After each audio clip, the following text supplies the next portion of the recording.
Hi, everybody. I'm Joanna. If you're new here, today I'm going to be talking about the series I plan to begin in 2024 and the series I am hoping to continue in 2024.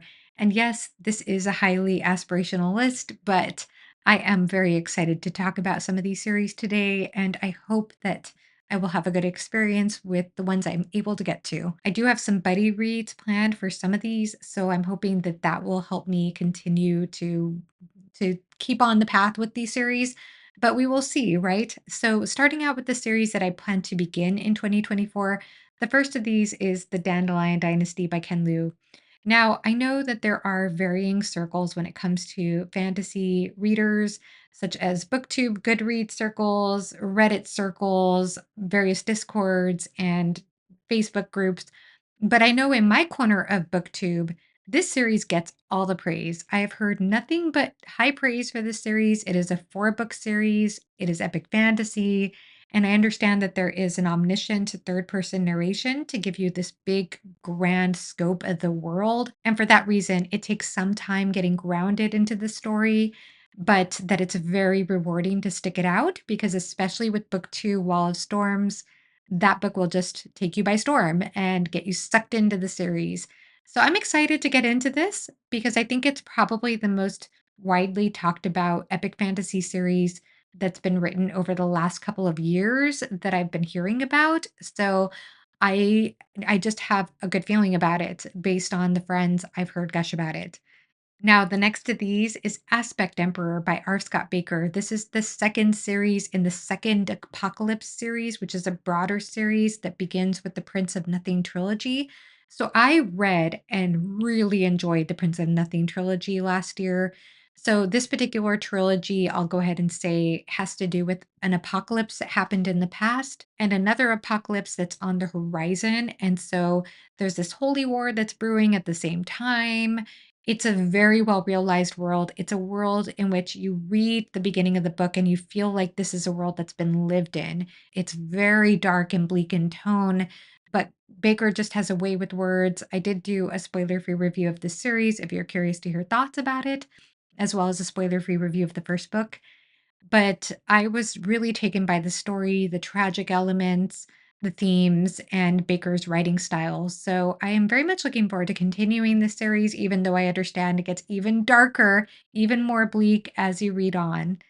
So Aspect Emperor takes place, by the way, 20 years after the first trilogy. And I guess that's all I know, except that it's four books in length. Another popular series on my list is Book of the New Sun by Gene Wolfe. And I understand that this particular series is told in first person narration with a very unreliable narrator, and that one of the themes explored is how language affects our consciousness. So that particular theme reminds me a bit of Babel 17 by Samuel Delany, which I read earlier this year. I am going to guess it's approached in a very different way in Book of the New Sun. I understand that Wolf uses a lot of archaicisms in his prose and that it can be quite dense or complex. So I am somewhat cautious going into this series, but very curious. And I am going to be buddy reading this, I think, with a couple of friends I talked to earlier this year. So we will see. I need to touch base with them, but very curious about Book of the New Sun. Related to Book of the New Sun, I'm also curious about Sun Eater by Christopher Rocchio, which is also told in first person narration. It's also sci fantasy, but I also wonder if it would be more worthwhile to read Book of the New Sun first, if that would make my understanding of Sun Eater all the better or more interesting. So let me know if you have any thoughts on that order. I'll just go ahead and give away. I did start the audiobook of the first book a while back, but I realized I couldn't do it just via audio. I need to have the physical format as a backup, so I'll be picking that up at some point. No, I did want to get to Sun Eater in 2023, and that just didn't happen. So maybe 2024, but like I said, I'm considering whether I should prioritize Book of the New Sun first. Tales from the Flat Earth by Tanith Lee is another series I would love to begin in 2024. And this is after falling in love with Tanith Lee's prose in Electric Forest, which I read earlier in 2023. I talked about it in a recent wrap up, which I'll go ahead and link if you want to hear more.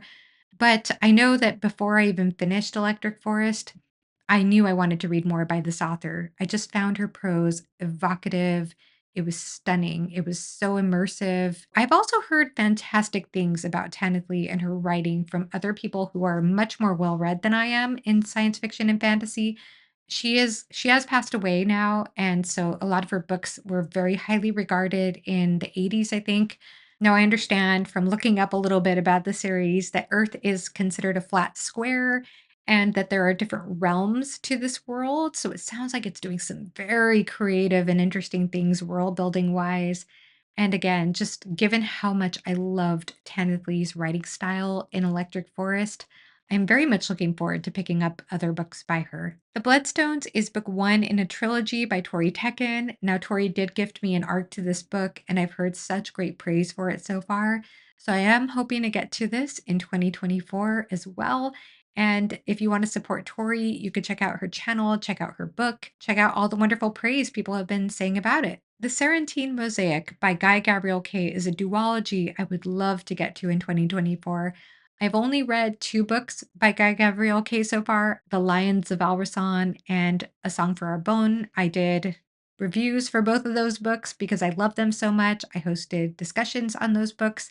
So please check those out, especially the spoiler-free reviews if you want spoiler-free thoughts. And while I have Tagana, and I'll talk about some standalones, I think, in a separate video of books I want to read, the Sarantine Mosaic is one that comes up quite often. And according to Wikipedia, it says here that the titles of the novellas allude to works by Yeats, the poet, and that this is a 6th century Mediterranean world and the looming conflict between the Eastern Roman Empire and the Ostrogothic kingdom of Italy that has replaced the Western Roman Empire. I'll have to get my hands on a copy of this duology, but I do look forward to reading so much more from Guy Gabriel Kay. Another new to me series I really want to get to, but no promises here, is Live Ship Traders by Robin Hobb. Now, I plan to get to that this year as well, Ship of Magic specifically.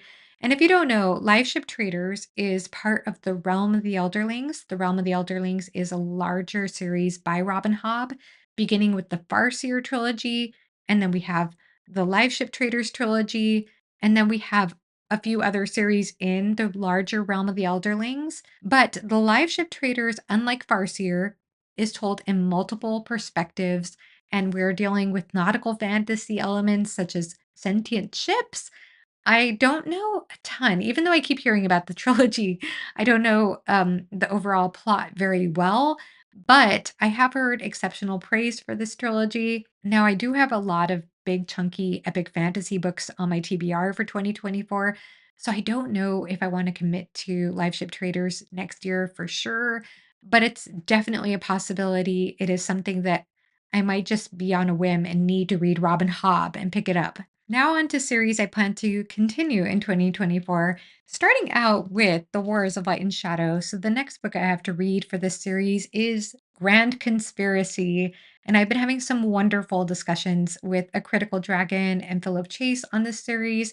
We had the last discussion over on Philip Chase's channel, which was on Fugitive Prince, which honestly was my least favorite of this series so far.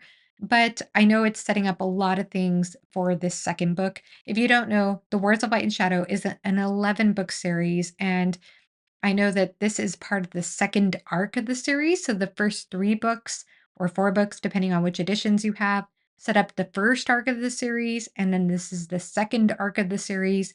So I need to get into this. And by the way, the covers are all painted by Jenny Wirtz, very talented artist as well as writer.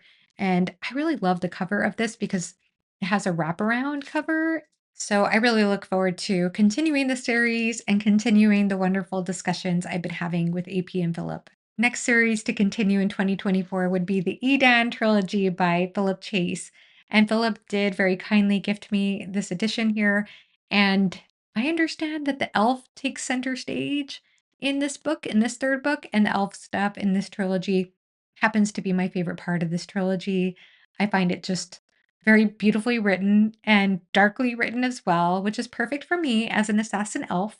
So I'm excited to get to Philip's last book, especially as I've heard so much praise for it. A lot of people are saying that this is their favorite book in the trilogy and that it even makes you look back at the previous two books, especially book one, in a different way. In 2024, I would like to make progress on the Elric saga. I'm halfway through the second volume.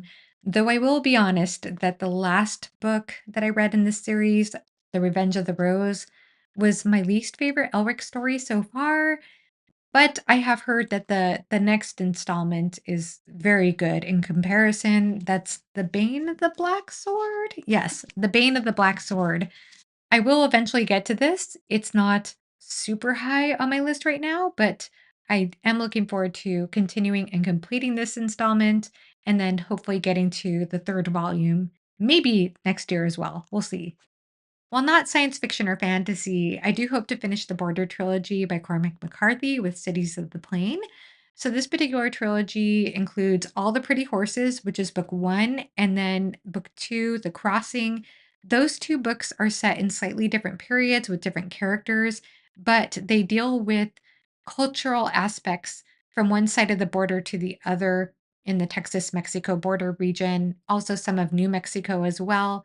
They are both traveling narratives, and I love the way that McCarthy captures those aspects of culture and period and setting during those times. And I think that what's also special is the way that he weaves in Spanish into the dialogue. So I've really enjoyed my time reading the Border trilogy so far. I buddy read the first 2 books with Jimmy from the Fantasy Network, and I just let him know whenever he wants to pick this one up, I'll read it alongside him, but no rush or no pressure. And that's about it. Those are all the series I hope to begin or continue in 2024. There are so many other series that I wanted to include on this list. But like I said, even this list is highly aspirational in many ways. I didn't get to every series I hope to get to in 2023, but I'm very proud of the progress I made in 2023 with the series I did complete and begin.